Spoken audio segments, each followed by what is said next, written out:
Awan, anggota Gugus 3 Puspalat. Dan 9 warga sipil yang turut menjadi korban dalam lokasi peledakan ini, yaitu Saudara Agus bin Kasmin, Saudara Ipan bin Obur, Saudara Anwar bin Inon, Saudara Ius Ibing bin Inon, Saudara Ius Rizal bin Sepullah, Saudara Toto, Saudara Sakambangan, Saudara Rustiawan, dan Saudara Endang. Saat ini ke-13 jenazah yang menjadi korban di lokasi ledakan sudah dievakuasi di rumah RSUD Pamengpeuk untuk diotopsi dan pemulasaran jenazah lebih lanjut.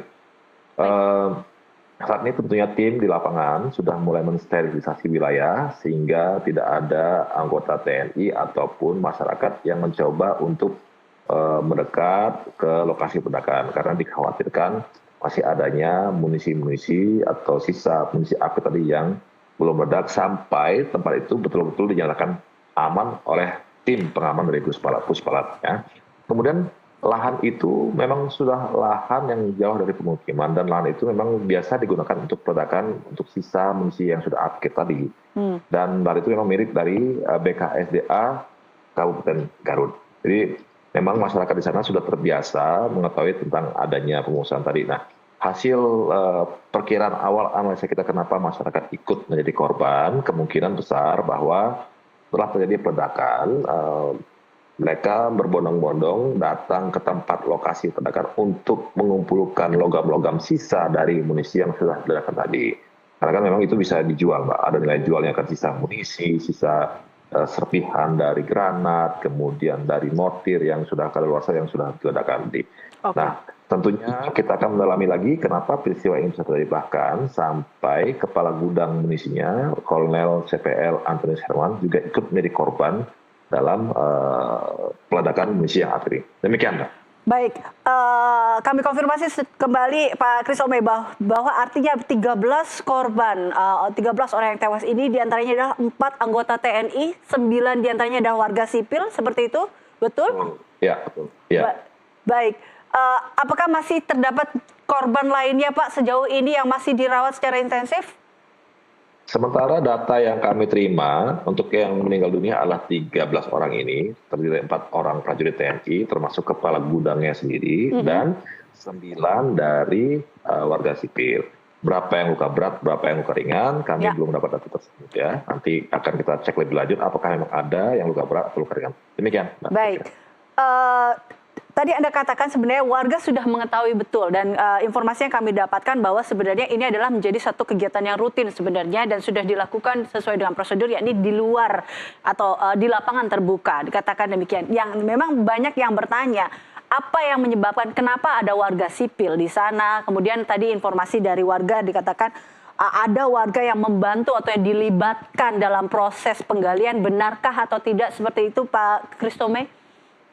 Ya, nanti kan biarkanlah tim investigasi ini bekerja dulu, Mbak. Artinya biarkan mereka bekerja, mendalami apakah SOP atau Standard Operating Procedure, PROTAP atau tetap dalam rangka pemusnahan ini sudah dilakukan tahapan-tahapannya atau belum, gitu ya. Kemudian kenapa bisa terjadi seperti ini, sehingga kita juga akan mengupdate atau mengevaluasi Standard Operating Procedure kita. Masih cocok nggak karena itu dengan terjadinya kejadian ini, gitu ya. Bahkan kan kepala gudangnya sendiri yang memimpin di acara peledakan tersebut ikut gugur juga dalam kegiatan ini. Sehingga kita perlu mencari hasil investigasi ini, perlu menyelidiki kenapa itu bisa terjadi gitu. Apakah tidak ada jarak keamanannya atau memang bagaimana sih SOP-nya itu kalau misalnya sudah terjadi peledakan pertama, apa yang harus dilakukan oleh tim pengaman misalnya, apakah itu dikerjakan atau tidak, nanti biarkanlah tim investigasi itu bekerja. Tapi kenapa masyarakat sipil situ banyak gitu ya, tadi saya sampaikan karena ada nilai ekonomisnya dari sisa-sisa munisi yang ada tadi. Tapi itu semua kan dugaan-dugaan kita awal, nanti biarkan kita tim investigasi itu bekerja sambil mengumpulkan data-data sehingga baru kita sampaikan ke publik bahwa ini loh penyebabnya terjadi yang ledakan itu. Demikian, Mbak. Baik. Pak Christome, dari data mungkin yang Anda dapatkan, informasi yang Anda terima dalam proses ledakan saat pemusnahan amunisi yang tidak layak ini, berapa banyak sebenarnya amunisi yang diledakkan dan jenisnya terdiri dari apa saja, Pak? Ya, Jadi sebenarnya ini kan kegiatan rutin ya. Peledakan itu merupakan kegiatan yang sudah terjadwal oleh gudang munisi, gudang pusat, GUPUS itu gudang pusat munisi gitu ya. Dari Pusat Peralatan Angkatan Darat, Puspalat namanya. Nah, munisi itu baik ada dua tipe munisi, ada munisi dengan kaliber kecil atau MKK, ada munisi MKB, munisi dengan kaliber besar ya. Kalau kaliber besar itu misalnya mortir gitu ya. Nah, itu semua kan mempunyai masa pakai, rentang waktu, berapa lama munisi itu bisa digunakan secara normal, ya gitu ya. Artinya setelah apabila masa pakainya itu sudah lewat, gitu ya, 10 tahun misalnya, sudah lewat expired, ya berarti munisi itu sudah abnormal, tidak bisa digunakan lagi.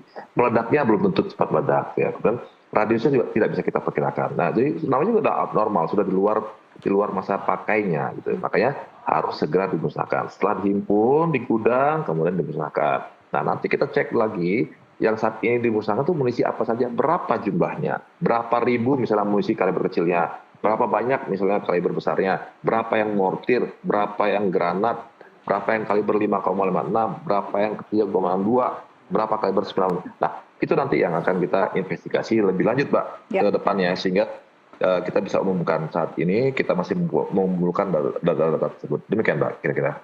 Baik, dalam proses mengevaluasi terkait dengan penyebab ledakan ini, Pak, pihak-pihak mana sajakah yang memang akan nanti Anda terjunkan dalam hal ini, atau siapa saja mungkin yang akan bekerja sama dalam hal ini?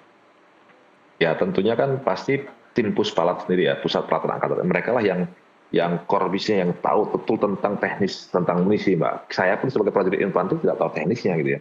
Nah, mereka lah yang punya core bisi itu. Nanti tim itu juga akan dibentuk oleh artinya tim dari Angkatan Darat akan turun betul, tim Puspalat juga akan mengecek itu. Nantilah mereka yang akan bekerja menyelidiki kenapa sih bisa terjadi seperti ini, apakah misalnya tidak bisa diperkirakan sebelumnya gitu ya, sehingga seorang Kagus Pusmo juga ikut gugur dalam tugas ini. Nah, itu kan nanti yang perlu kita evaluasi ke depan. Apakah tadi saya bilang SOP atau Standard Operating Procedure protap, prosedur tetapnya itu sudah dikerjakan semuanya gitu ya.